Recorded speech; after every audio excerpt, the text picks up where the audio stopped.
నుంచి 100% తిరగబడిపోయారు. మేము కన్విన్స్ అయ్యే పరిస్థితుల్లో ఇక్కడ కనపడట్లేదు.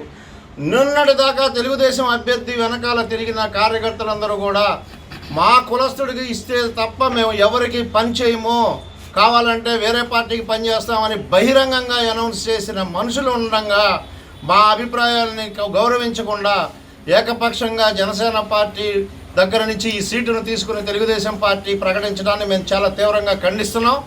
మరి ఇవాళ వాళ్ళంతా ఓపెన్గా కుల రాజకీయం చేసి అలా పబ్లిక్గా అనౌన్స్ చేసినప్పుడు ఇవాళ మేము ఏ మొహం పెట్టుకుని తెలుగుదేశం పార్టీ నాయకత్వానికి అభ్యర్థికి మేము సహకరించాలని మేము పవన్ కళ్యాణ్ గారినే ప్రశ్నిస్తున్నాం. మా కార్యకర్తలకు మేమేం చెప్పాలి? ఇవాళ ఏం చెప్పి కన్విన్స్ చేసి మళ్ళీ ఓటు ట్రాన్స్ఫర్ అనే దానికి మా ప్రయత్నం మేము చేయాలా? ఈ రోజు వరకు కూడా పొత్తు ప్రకటించిన రోజు నుంచి ఈ రోజు వరకు కూడా ఏ రోజు అభ్యర్థి దగ్గర నుంచి ఇవాళ అభ్యర్థిగా అనౌన్స్ చేసిన వ్యక్తి దగ్గర నుంచి ఏ నాయకుడికి ఫోన్ రాలా.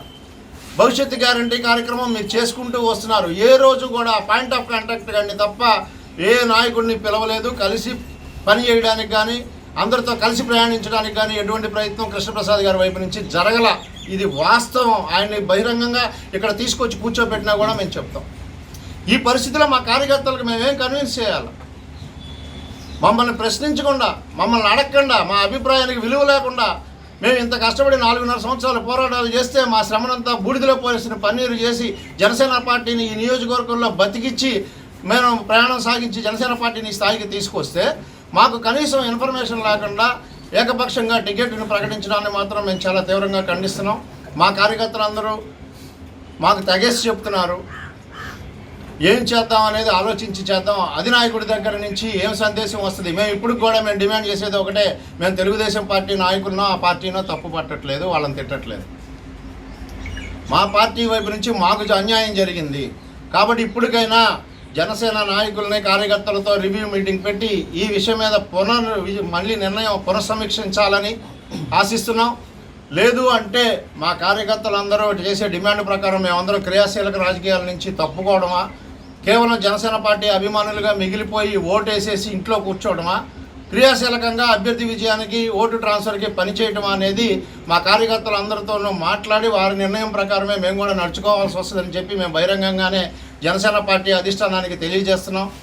మేము మరొకసారి పవన్ కళ్యాణ్ గారికి విజ్ఞప్తి చేసేది ఏంటంటే, మీరు ఎవరినైతే నమ్మి జిల్లాకి నాయకత్వం అప్పచెప్పి మా జిల్లా రాజకీయాలు అతను నడుపుతాడని మీరు గుడ్డిగా నమ్మారో అతని వల్ల పార్టీ సర్వనాశనం అయింది. గతంలో మీ దృష్టికి సంవత్సరం క్రితం తీసుకొస్తే నెల రోజుల్లో మీ నియోజకవర్గానికి నేను సరైన ఇన్ఛార్జిని ఇస్తాను, నేను మీతో కూర్చొని మాట్లాడతానని చెప్పి మాట ఇచ్చారు. 11 నెలలు అయిపోయింది ఈ రోజుకి ఆ మాట ఇచ్చి. అది లేదు. ఈ జిల్లా నాయకత్వం అసమర్థత వల్ల అతను చేసిన వన్ సైడ్ తెలుగుదేశం పార్టీతో కుమ్మక్కై చేసిన రాజకీయాల వల్ల ఇవాళ ఈ పరిస్థితి దాపురించిందని ప్రతి జన సైనికుడు జిల్లా అధ్యక్షుడి మీద ఆవేశంగానే ఉన్నారు. దీని మీద వెంటనే పవన్ కళ్యాణ్ గారు స్పందిస్తారని పెడన నియోజకవర్గ నాయకులతో సమన్వయ సమావేశం పెట్టి మళ్ళీ ఈ నిర్ణయాన్ని పునఃసమీక్షిస్తారని, సరైన నిర్ణయం తీసుకోవాలని డిమాండ్ చేస్తూ సెలవు తీసుకుంటున్నాం.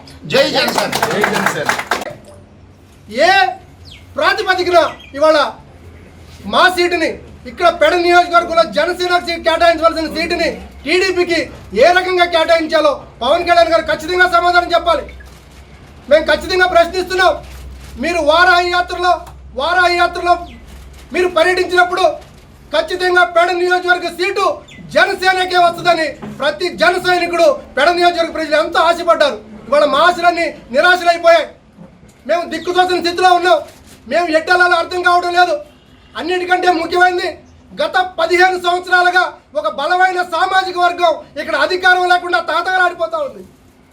డాక్టర్ బాబాసాహెబ్ అంబేద్కర్ ఒకటే చెప్పారు, ఎక్కువ మంది ఎవరు ఎక్కువ సంఖ్య ఉంటే వాళ్ళు రాజ్యాధికారం చేపట్టాలి, వాళ్ళు పాలకులు కావాలి అనే రాజ్యాంగ స్ఫూర్తి పెడ నియోజకవర్గంలో ఎందుకు లేదని అడుగుతున్నాను. ఇవాళ అనేకమైన ఇబ్బందులు పడుతూ ఉన్నాం.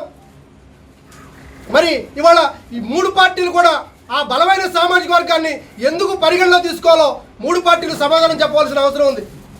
అదేవిధంగా రైతులు ఇవాళ అనేక ఇబ్బందులు పడుతూ ఉన్నారు. రైతుల ఇబ్బందులు ఏమైనా ఏ రోజైనా ఏ పార్టీ అయినా పట్టించుకుందా? మేము రైతు ఇబ్బందులు పట్టించుకున్నాం. ఇవాళ చేనేత కార్మికులు ఆత్మహత్యలు చేసుకున్నారు. ఇవాళ చేనేత కార్మికులకు నూలు లేని పరిస్థితి. నూలు ఎలాగలాగో వచ్చి ఒక చీర నేస్తే కొనలేని దిక్కుతోచిన స్థితిలో ఇవాళ చేనేత పరిశ్రమ ఉంది. చేనేత పరిశ్రమ గురించి స్పందించింది జనసేన పార్టీ, మడాడుల గురించి స్పందించింది జనసేన పార్టీ, మిగతా సామాజిక వర్గాలు అందరికీ స్పందించింది జనసేన పార్టీ. మేము బీసీ సామాజిక వర్గాన్ని తక్కువ చేయట్లేదు, గౌడు కులాన్ని ప్రేమిస్తున్నాం, గౌడు సోదరులు కూడా అభివృద్ధి చెందాలి, వాళ్ళకి సీట్ రావాలి. కానీ 15 సంవత్సరాలుగా ఒక సామాజిక వర్గాన్ని అణిచివేత గురి చేసి ఒక సామాజిక వర్గానికే మీరు పెద్దపీట వేయడాన్ని మేము జీర్ణించుకోలేకపోతున్నాం.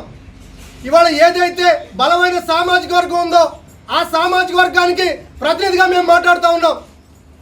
ఏదైతే మా ఎస్సీ ఎస్టీ సోదరులు ఉన్నారో వాళ్ళ ప్రతినిధిగా మేము మాట్లాడుతూ ఉన్నాం. దేవంగ సోదరులు ఉన్నారు, వాళ్ళ ప్రతినిధిగా మేము మాట్లాడుతూ ఉన్నాం. ఇవాళ అగ్నికుల క్షత్రియులు ఉన్నారు, వాళ్ళ ప్రతినిధిగా మేము మాట్లాడుతూ ఉన్నాం.